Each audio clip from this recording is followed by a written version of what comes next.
What's going on, swim fans? Welcome back to Tokyo, Japan. We just concluded night number 6 of these Olympic Games at the Aquatic Center. We got to see a world record, the first individual world record of these Olympic Games. Let me know in the live chat if you're here watching this live where you guys are joining me from. We have a lot to unpack. Let's go ahead and break down the events that we're going to overview. We're going to go through this race by race. So if you guys are new here, welcome to MySwimPro. My name is Fares Ksebati, co-founder and CEO, and I am your race analysis commentator, whatever you want to call me. We're going to break down each race, and as we go through each race, I want to get your feedback. So if you're watching this live, and even if you're not watching it live, let me know in the comments what you guys think about the racing. We still have a few days of competition left. We kick things off with the men's 100-meter butterfly.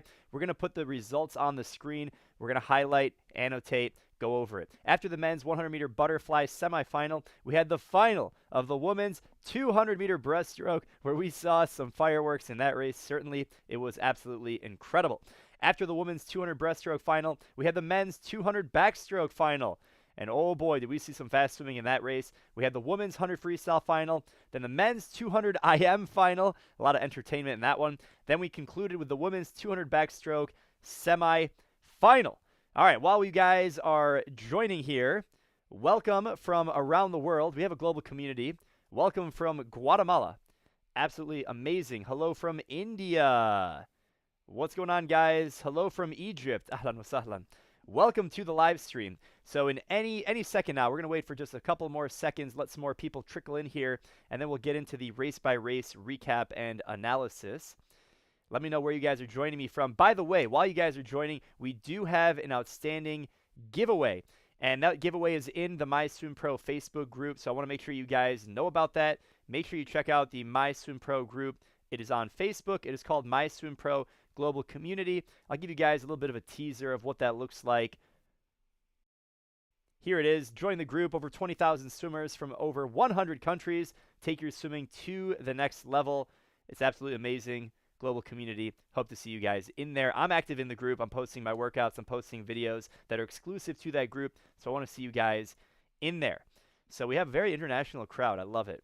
Absolutely love it. All right, let's go ahead and get right into it. So I want to pull up the first event. Let's talk about the men's 100-meter butterfly. We got to see Caleb Dressel break the Olympic record that was set in semifinal number 1. So Caleb Dressel broke the Olympic record in this event. Let's zoom in here. That is Caleb Dressel. He is the world record holder in this event. His world record of 49.50. Remember, the Olympic record prior to Dressel, or he equaled it, was a 50.39. That was actually broken in the first semifinal by Krzysztof Milak. He went 50.31. Remember, he is the champion in the 200-meter butterfly. He's also the world record holder. We know he's got a lot of endurance speed on that second 50, but Dressel's got a lot of opening speed. Dressel was out in a 23.2, which is pretty fast. He had a floater into the turn.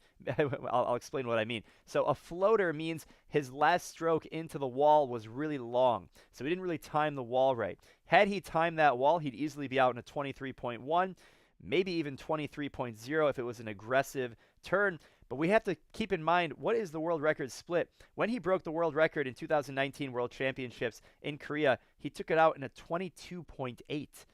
Boom, that's sizzling fast. So a lot of speed to go that 49.5. And when we look at how Dressel came home, he was a 49.7, came back in a 26.5.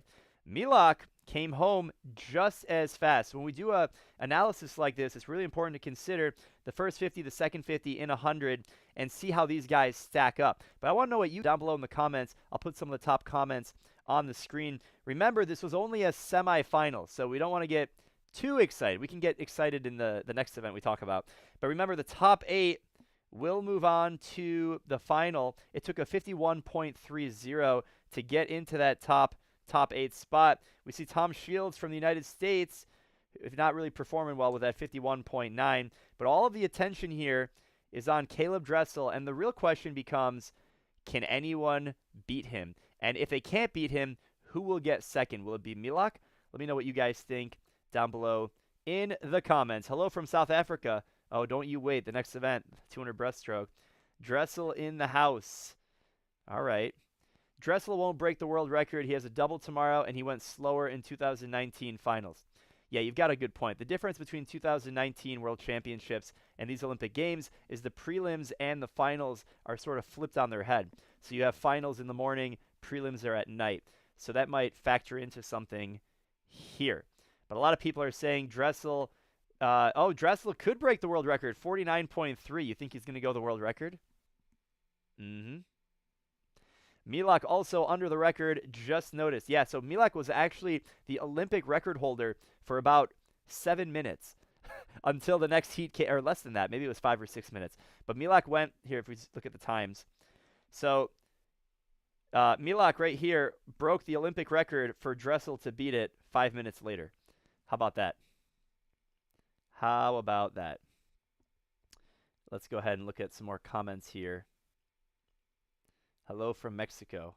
Hey, what's going on? Yeah, this is what I want, guys. I want to know who do you think is going to be number 1, number 2, number 3, what the winning time is going to be tomorrow in the final. And I hope to see you guys back. If you haven't hit the notification bell on this video, make sure you hit the notification bell for our channel so that way you're notified when we go live and when the next live stream is, because I don't want you guys to miss out on any of that action. So it's going to be a dogfight into the finish for second, I believe. Dressel is the only swimmer under 50 seconds.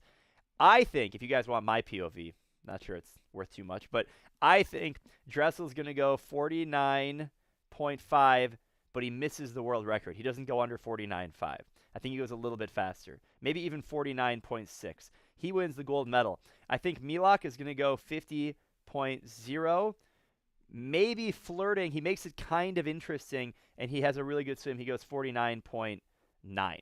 I could easily see Milak in the 49.9 to 50.1 range. I think that's realistic, and then I think it's a race for bronze. So that's what I think is going to happen in this event. 49.5 Dressel, 49.56, 50.1 Minakov, 50.7. I would definitely agree with those predictions. I think that's pretty realistic to see. Yep. Totally. Absolutely. Yeah, Dressel and Milak, I think, are going to actually separate themselves from the rest of the field. Yep. I agree. Let's talk about the women's 200-meter breaststroke. We got to see a world record, the first individual world record of these Olympic Games. It's difficult to say that because I would have hoped we'd see more world records by now. But you know what? It makes it that much more special. Who is the swimmer to watch? It's Tatiana Schoenmaker from South Africa. She went so close to the world record in the prelims, in the semifinals, and finally she broke the world record. Let's look at that time. She went a 2:18.95, just dipping under the world record, and her best time that she went in the prelims was 2:19.1. When we look at how she split the race, she really went after it. Her middle 100 was really solid. Let's look at the splits. She was out in a 30.6, 31.6, 35.4, 35.4. Notice how those middle 250s were identical. That is great pacing. She fell off the pace a little bit at the end with that 36.4. But you know what? This race was all about Lily King, that first 100. Lily King came in second. She went out in a 106.4. She was going out so fast, and I'm like, there's no way she's going to hold this together. She barely went faster in the 100 breaststroke. Let me know what you guys think in the comments, because I thought she was going to completely fall apart. And to my own surprise, Lily King was actually able to hold it together. So Lily King split 31.2, 35.2. I mean, that second 50 is a monster. 36.1, 37.3. So she did fall off, clearly. You know, you don't want to have a 2-second variance from 35 to 37, or 2.15 second variance between the second and the fourth 50. They should be pretty close to equal. But how about Annie Laser? So proud of Annie Laser. She goes out 32.7. She split this race perfect. If you swim the 200 breaststroke, or the 200 fly, or the 200 of anything, look at how Annie Laser from the USA split this race. USA goes 2-3. Look at how Annie Laser split this. 30. Let me actually remove some markings here. So Laser went 32.7, 35.8, 36.1, 36.1. That is a perfect split. And you know what? When you swim a perfect race and you're one of the best in the world, that gets you a 0.84. She gets onto the podium. A lot of emotion, a lot of excitement. The top 4 girls, or a handful of them, these ladies were hugging each other afterwards, congratulating each other. That was really, really cool to see. And it was amazing to see a world record. It's amazing to see, the Americans go 2-3. Annie Laser sneaking onto the podium. That was a great race. What up, Taylor? Taylor in the house. 200 breaststroke was so amazing. I'm so glad Tatiana made it happen with the world record. She nailed the finish, too. Am I right? She nailed that finish. Talk about falling off. We're not on Michael Andrew yet, guys. Hold on. Hold your containment here. All right, so King and Laser congratulated Sean Mecker at the end. Was sportsmanship at its finest. Yeah, I love to see it, guys. We love to see these athletes congratulating each other, and it was really cool to see all of that unfold. Yeah, very exciting. She was going to get after it in the 100. Yeah, right. Her late reaction to breaking the world record was absolute gold. Yeah, so we need to get that replay. But she basically didn't realize that she either won or broke the world record. Maybe she knew that she won, but she didn't realize she broke the world record.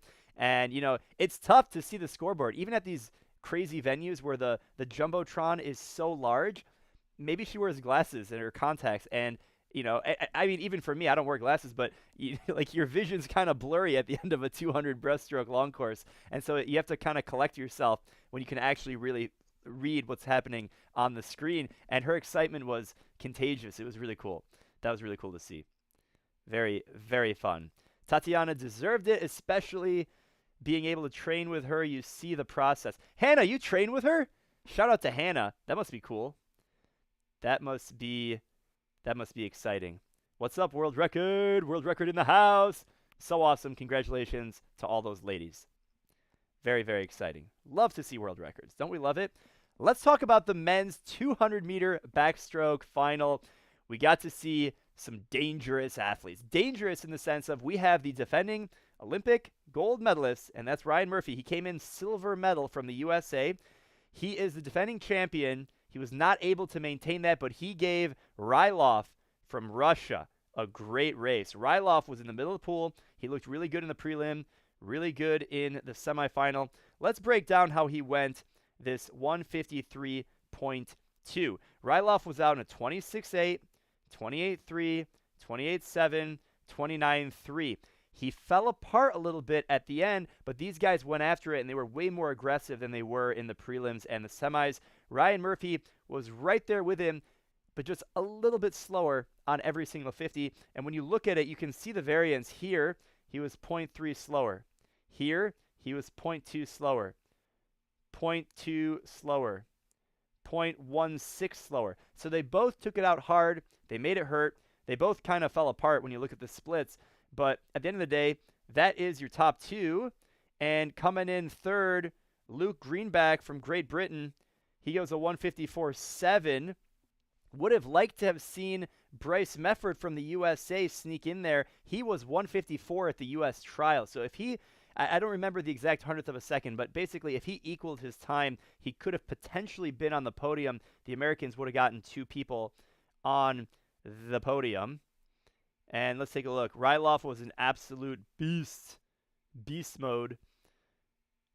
Mel Marshall, swimmer who got third in the 200 backstroke.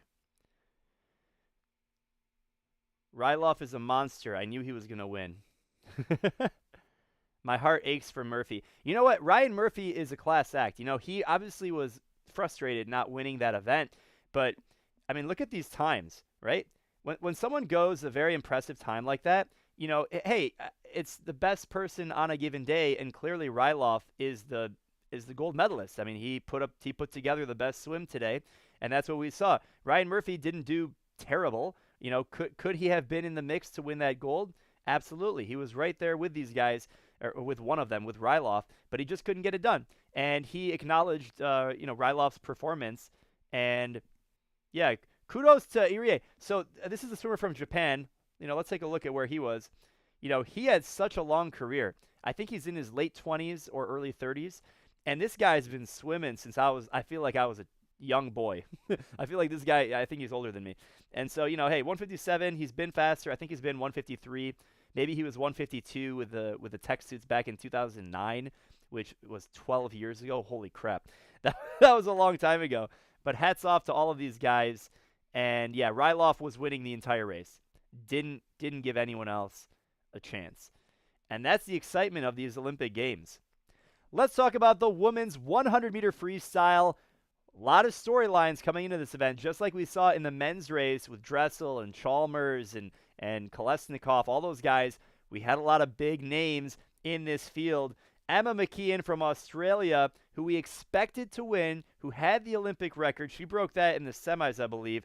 Didn't break that world record, but guess what? The world record holder was in this event. She got 5th. That's Sarah Sjöström of Sweden. A lot of respect for her. Broke her elbow back in February. Had a disappointing 100 fly, but she stepped up. But how about Haughey? Trains at Michigan from Hong Kong. Kate Campbell steps in there. So the Aussies go 1-3, gold and bronze. And let's take a look at how they split it. Look at that, 51.9. Amazing. She was out 25-0, 26-8. Guys and girls who are watching this, if you swim the 100 freestyle in a short course pool or a long course pool, this is how you split the race. This is an absolutely perfect split. It's 1.8 second variance, 1.80 variance between the first 50 to the second 50. That is absolutely perfect. Now, if we take a look at how Haughey swam it, she had a lot of speed going out, a little bit more variance. Still solid, 2.07, very, very good. Now, when you look at Kate Campbell, a lot of speed, she kind of fell off. This is the difference. When you see that 26.8 on the way home compared to the 27.3, that's the difference, at the Olympics at least, between a gold medal and a bronze medal. And I want to see what you guys think down below in this comment. Look at that. McKeon. Sub 52 is fast.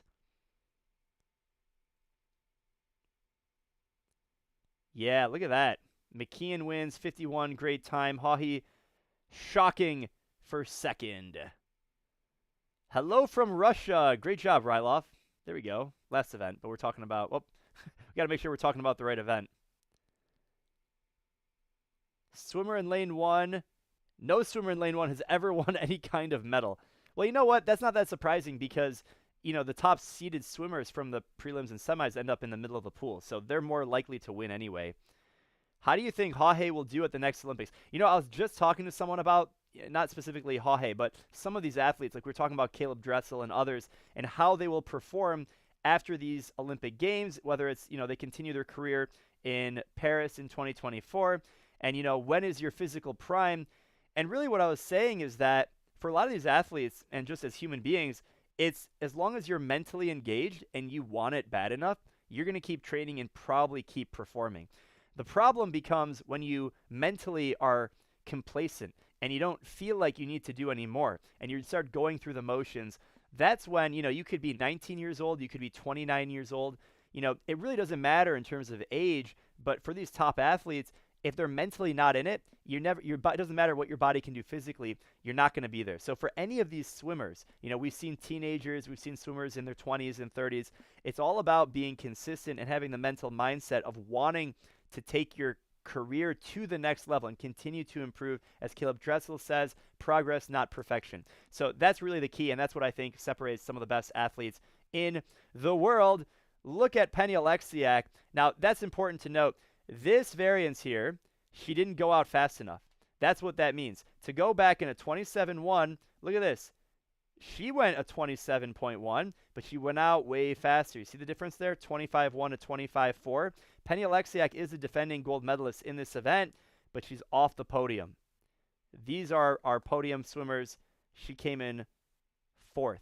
So you got to go out. You got to go fast. And Sarah can come home fast. Yeah, let's look at Sjöström. What did she split? There it is, 26.9. Wow. This is not a big enough variance. So this is 1.2 seconds. She did not go out fast enough. That 27.57, I don't know if it's the training with the elbow, whatever, but she didn't push it hard enough. And she was in contention. Look how close she was. I know there's a lot on the screen, but this is 3rd place, and this was what Sjöström got. She was less than 0.2 away from the podium. So that's tough to see that. Very tough to see that. Yeah. All right. Let's keep moving on. We got actually not too many more events, but we have some more action to get through. Let's talk about the 200 IM. The 200 IM had a few storylines in here. Of course, Michael Andrew. Michael Andrew. Michael Andrew. What are we going to say about Michael Andrew? Well, he has an incredible first 150 meters. We know that. I don't think that's anything new, but there's two segments of the race for him. The first 150 and then the last 50. And so when you look at, I've done this before on this analysis. Let's look at how Ryan Lochte broke the world record. Michael Phelps split it very similar. Michael Phelps, I believe his best time is a 154.23, something like that. Someone can fact check me, but besides the point, Lochte was 24.8, 53.4, 126, and then he came back in a 27 to finish things off, right? Keep in mind that 27. Now let's take a look at Michael Andrew, who came in 5th. How did he split it? He had the lead. He was out in a 24.2, 30 point on the backstroke. He's been faster on the backstroke. He destroyed the field on the breaststroke with that 32.1, but then he split a 30.7. 30.7.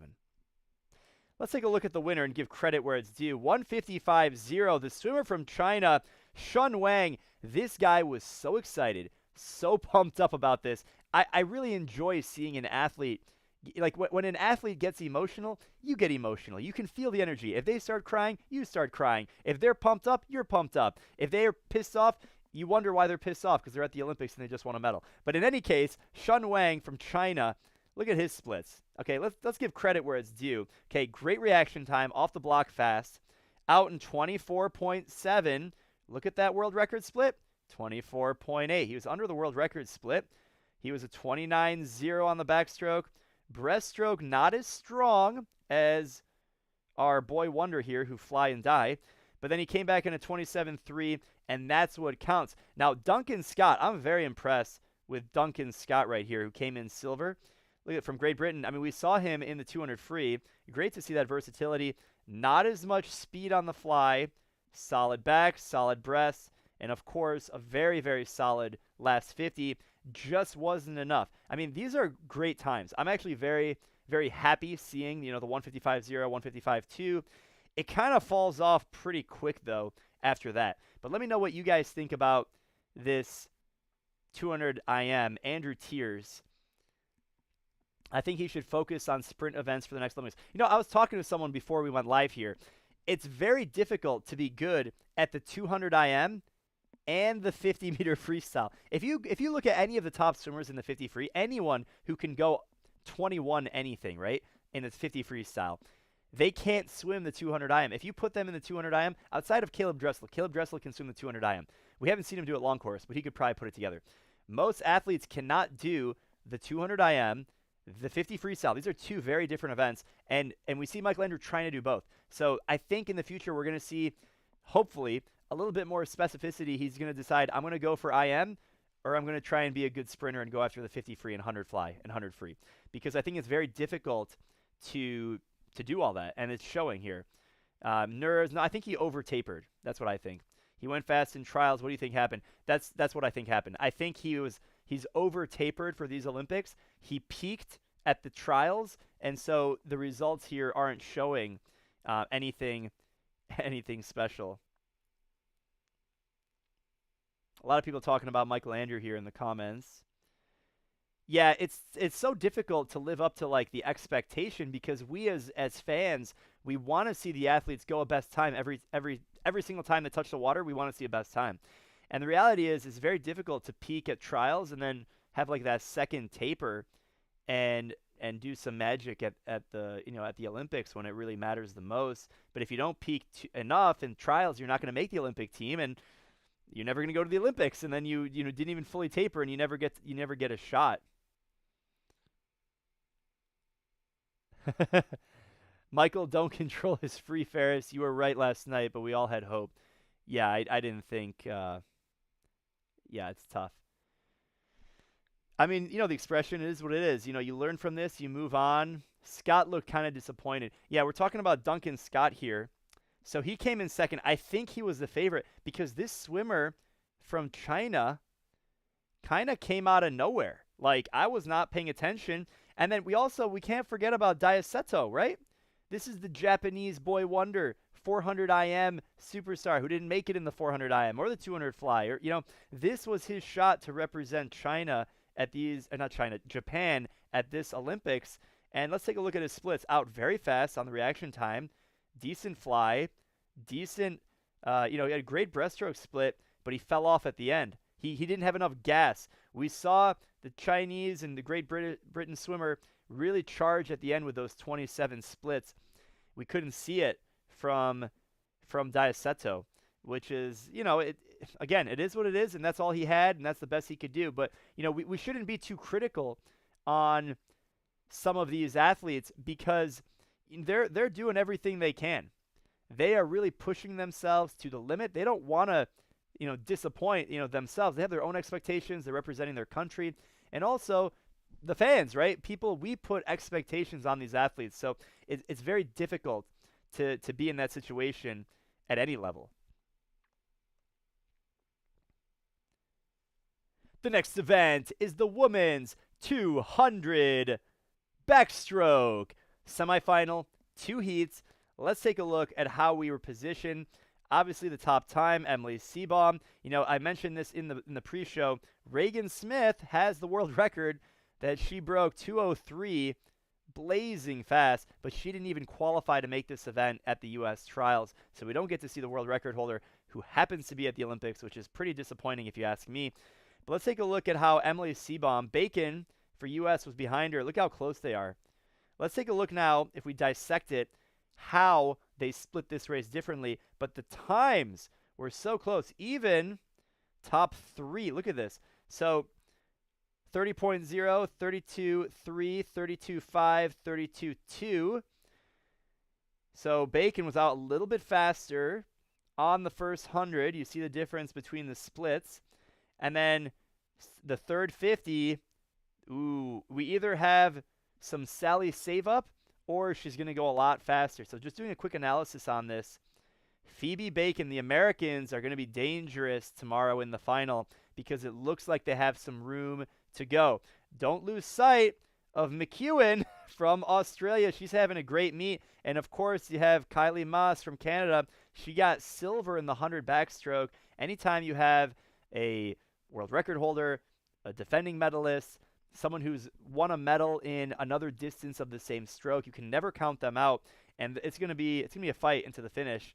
I think the times were actually not that fast in the semifinal. I'm surprised we didn't see a 2:06. I think we're going to see at least a 2:06 something to get onto the podium because I think these top 3 swimmers are all going to go way faster. And we could see a dark horse, maybe not a dark horse, but one of these swimmers could jump up in the placement to get into the top 3 and get onto the podium. Let's see what you guys think down below in the comments. Glad to see Seebohm made it. Yeah, let's draw the line here. Right here. So Emily Seebohm's got a lot of experience. She's been around the block. She was born in 1992. Compare that to Bacon in 2002. When were you guys born? I mean, think about that. A lot of you were maybe born between those ranges or maybe you're a little older. But you've got a lot of range here in the sense that a lot of experience, young blood. And tomorrow, we will see what that translates to at the finish. We will see. Which is more likely, 2 Americans on the podium or 2 Australians on the podium? I like that analysis. That's very good. Let's take a look. So we have an Australian in first and 5th, and we have Americans 2, 3. So it's going to be a good battle. But don't lose sight of the Canadian. Don't lose sight of the Canadian. We've got a lot of action here. I can't wait for this event. It is going to be spectacular. In Rio, the U.S. won 16 gold medals in 35 races. We'll be lucky to get 10 gold in Tokyo. I think your math is a little funky. I'm not sure that is correct, actually. So what I do know in terms of stats, the United States won 33 gold medals, not gold medals, 33 medals total at the 2016 Olympics. In 2012, the United States won 31 medals. Now, an important consideration when we're talking about medal count, not just for the U.S., but for any other country, it's how many new events have been added. So now we have the mixed medley relay, 2 guys, 2 girls. We also have the women's 1,500-meter freestyle, which we saw Katie Ledecky win that event, the first swimmer to win the women's 1,500-meter freestyle at the Olympics. We also added the men's 800-meter freestyle. We got to see Fank from the United States. Is it Fink or Fank? I'm not sure. We'll have to look that up. But we got to see him win the first 800-meter freestyle at the Olympic Games. So we have 3 new events that have been added. And for the United States, 2 medals were won in the women's 1,500-meter freestyle just from that new event. So, if you think about medal total, the U.S. added 2 medals just on that event.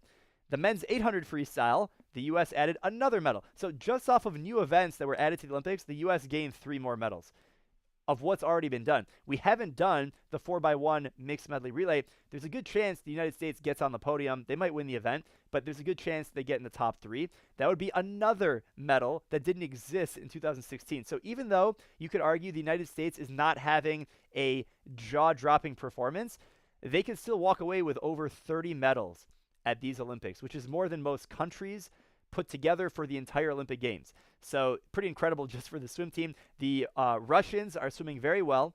The Australians are having an incredible meet. Great Britain is doing very, very well. And Canada has showed up, and they're doing pretty well also. So it's going to be a lot of fun in the medley relays. Let's go ahead and do some Q&A. Medal count shows U.S. strength in depth, but the world has improved. Absolutely. Absolutely. He was talking about gold medals. Yeah, I'm in the comment. Yep, totally. Yep. Can't wait for the medley relay. It's going to be crazy. Can Milak win the 100 fly? If he has the best race of his life, I think he goes 49.9 right now. I don't see Milak going faster than that. If Dressel doesn't do well and has a bad race, he could go 50 point or 49.9. That could make it really interesting. Realistically, I think Milak is probably going to be a 50 point, maybe 50.1. I think Dressel is probably going to be a 49.5 to 49.7 territory, 49.8 maybe what he went. And so I think it's going to be really difficult for Caleb Dressel to lose this event. Unlike the 100 freestyle where we saw Kyle Chalmers and we saw Kolesnikov and we saw Popovich and we saw a lot of Alessandro. Like, we saw so many other swimmers in the 100 freestyle that put a lot of pressure on Dressel, and he was able to get his hand on the wall first. He just, magical touch. 100 fly is not the same thing. 100 fly, it's pretty much Dressel, then Milak, then everyone else. So I think it's going to be really tough to beat him. Glad to see swimmers from other countries making magic happen. Giovanni, I totally agree. The world record in the 100 fly is a 49.50. All right, so the mixed medley relay, if you're a coach and you have to choose the relay, it's going to be very difficult. I looked at the prelim results, and I was trying to understand why the coaches did certain things. Keep in mind, in the prelims, when you pick 2 guys and 2 girls, you don't have to pick the same people to swim in the prelims and the finals. You can have a completely new relay order in the finals. So I think some of the coaches were playing like mind games of trying to, position different swimmers in different spots, and then it's going to be completely different. I think that's what the United States did. And so, because you got to think, do you put the female athlete, in the backstroke and breaststroke? Do you put a guy doing breast and fly? It's a tough call. And if you have like a superstar, you want to put them in their best event. But if it makes more sense by the math to put a woman versus a man, it's going to be really, really fascinating to see how these relays come together. Milak versus Dressel. Fly is really down to the touch. Correct. But if you're winning by enough, it's not going to matter. Here's a good question. I like it. Fares, who do you think should swim breaststroke in the U.S. 4x100 medley and the 4x100 mixed? Michael Andrew is not performing great at all. Wilson swam a 59, and Fink is above average. I would put Fink in. If I had to. So here's the thing. I would put Fink in for the for the normal relay, the all men relay, I would put him in it. The problem is in the medley, you have Dressel, right? So if he's your A gun, if he's your stud, do you put him in fly or do you put him in free? Do you not put him in at all if you front weight with the guys? If you put Ryan Murphy on the backstroke and then Fink on the breaststroke, right? Maybe you put Jacoby on the breaststroke, or maybe do you put Lily King? See, so this is such a difficult decision. I can see it play out a lot of ways. Obviously, it's really difficult to want to put Michael Andrew in this when you see him fall apart so badly. But his breaststroke looked good in the IM. So it's not like his breaststroke is terrible. He didn't go his best time in the individual 100 breaststroke, but when you see him fall apart that bad, you don't want to see that on your A medley relay in the final where Caleb Dressel is going to be diving over him to do fly, right? You don't want to see that. We could have a scenario like Zach Apple in the 4x2 relay where he splits a 29-0 at the end, and that, the U.S. couldn't even get on the podium, despite Tom Lee Haas throwing down a great 200 freestyle. So it's really difficult. Really difficult. Couldn't step up. Yeah, mixed medley relay is so strategic. Here's a great question. What happened to Popovich? He went 48-0. Guys, he's 16. He went 48-0. That's amazing. Good for him. He went 47 in the semifinal. He went 144 in the 200 free. I mean, this is a lot of swimming to do for this kid. I mean, he's not experienced at this level. To have all these races, all the expectation. The fact that he went 48-0, I thought it was a crapshoot. He's either going to go faster than what he went, the same, or slower. I didn't think, oh, he's gonna win this event. I thought he could go 47-2. He could go a 48. I mean, it's when you're that young, you're developing. He's going to be very fast in the future. Don't lose sight of this guy. Do not lose sight of this guy. Dressel has to swim free for the mixed relay. Maybe. I don't know. No, you can't do that. So this is confidential. So if you guys have, if you go to like a big competition, this is actually in the United States. So I've gone through the college swimming circuit. So relays are a very big part of college swimming. Like a lot of the points, double points. There's 7 relays. People don't realize this. In the United States, if you swim in the NCAA system, there are 7 relays. There's a 200 free relay, 400 free relay, 200 medley relay, 400 medley relay, and then there's the 4x200 freestyle. Did I say 7 relays? There's 5 relays. My bad, guys. There's 5 relays, and there's no mixed relays, right? So it obviously is very important who you put on the relays because it also impacts how many events you're doing and the energy levels. Imagine doing prelims, finals of all of these different events, right? Very, very difficult. So in terms of setting the lineup, the coaches will try and delay as long as possible before submitting the relay order. And this is because the coaches want to de-risk themselves as much as possible. Like, for example, if you had to pick the relay 6 months in advance, that's really bad because anything can happen in that 6-month period.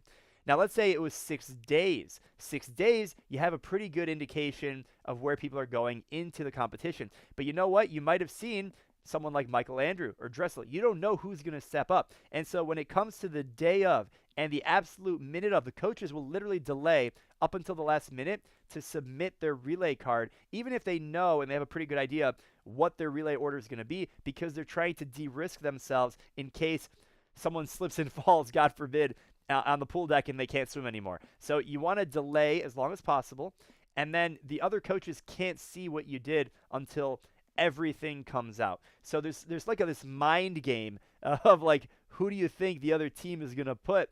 But you don't want to really make your decision based on the other team because you want to focus on what you have and what you can control.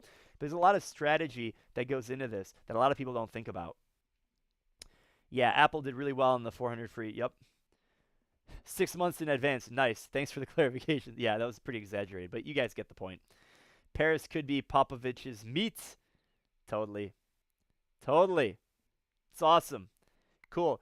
By the way, guys, if you haven't already subscribed to our other channel, it's called MySwimPro Global Community. We share race by race as dedicated videos. So we're basically clipping some of our top videos, not only the Olympics, all the Olympic content, but our other videos on this main channel. We're putting them over there. We're also uploading unique videos to that channel that are only going to be available on that channel. So we want to make sure we push some people over. Make sure you're subscribed to this channel, hit the notification bell. Make sure you go to the MySwimPro Global Community channel. And also, if you haven't already entered our giveaway, we're giving away a free swimsuit in our Facebook page. Our Facebook page is linked down below somewhere in the description, and you will be entered to win a swimsuit. All you have to do is comment on my last post in there. I'm in the group. I'm very active. I'm basically posting in the group every single day, so I want to see you guys in that group. And make sure you're following MySwimPro on all of our different social media channels, not only our YouTube and Facebook and Twitter, where this is currently live streaming. We have a lot of great content that goes out and is uniquely edited to those channels. Feel free to follow me on social media as well if you want a behind-the-scenes look of what it's like to build MySwimPro. And I figure I may as well plug it while you guys are here watching. MySwimPro is a company, not just a YouTube channel or a Facebook page or something like that. We have a mobile application that helps people improve their performance and health and swim faster and smarter than ever before. And there it is. The video is a little laggy, but I'm showing some B-roll now of the MySwimPro global community. The mobile app is available for iPhone and Android, personalized workouts, training programs, structured guidance, everything that you need. If you guys want to check it out, make sure you use the promo code that we have available just for the Olympics, promo code Tokyo 2021. And if you guys are interested in investing in MySwimPro, this is really, really exciting because this is something I haven't talked about yet on the live stream. We actually haven't talked about this publicly very much. We are actually raising investment for the business. So you have the opportunity to be a part of the future of swimming, and you, yes, you, literally anyone in the world can invest in MySwimPro. All you have to do is go to the WeFunder landing page. If you just go to wefunder.com/MySwimPro. We'll be posting a lot more about this. The minimum investment is just $100. So you guys have the opportunity to own a piece of MySwimPro, the company, and you might be thinking, well, I don't have any money. Maybe you know someone who has some investment, they're into that kind of stuff, and they want to drop some change into our investment campaign. Own a piece of the company and help us grow the business to help more swimmers all over the world improve their performance and health. So that's going to be really, really sweet. We're going to talk about that a little bit more because I want you guys to be a part of this incredible community. Thanks again for watching. I think this wraps up our live stream. You guys have been awesome. Can't wait to see you guys at the next live stream. We're going live 9 p.m. Eastern time for the pre-show. And of course, make sure you hit the notification bell so you are alerted when that next live stream is. Wish you guys well. Have a great night.